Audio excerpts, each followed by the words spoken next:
चलिए अब हम और एग्जांपल समझते हैं। एग्जांपल हम लेते हैं और बेटर समझने के लिए हम नेक्स्ट एग्जांपल पे आते हैं, एग्जांपल 5 पे।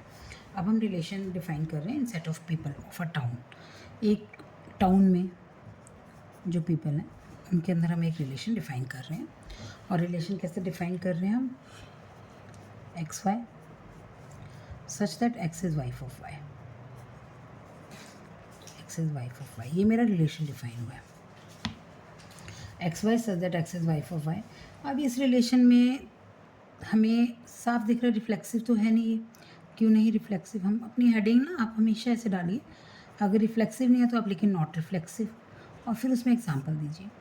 ठीक है, तो एक्स एक्सिस में नहीं आ सकता। ठीक है, x cannot be wife of x.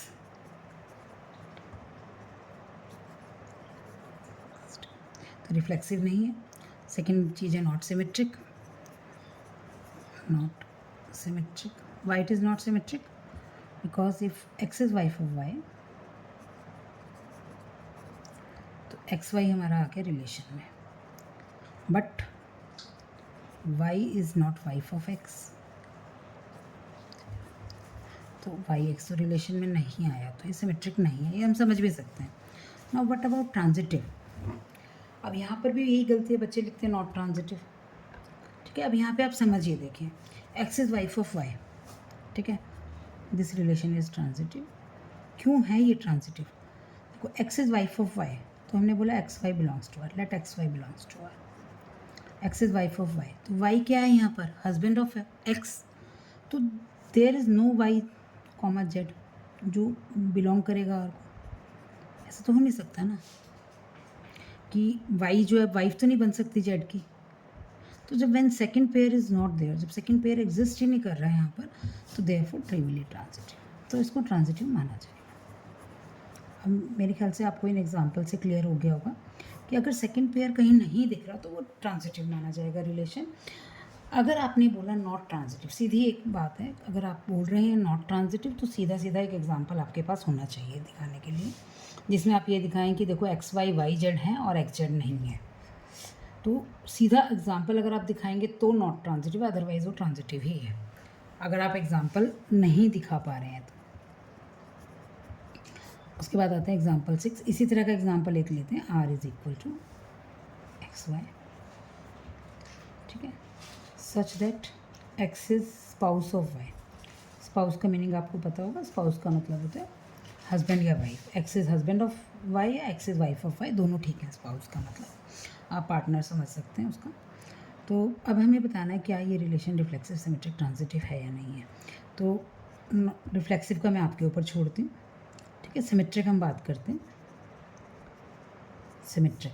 Symmetric है या नहीं है रिलेशन? अब सिमेट्रिक तो हो गया ये रिलेशन, क्योंकि x y, x is spouse of Y, तो y is also spouse of x.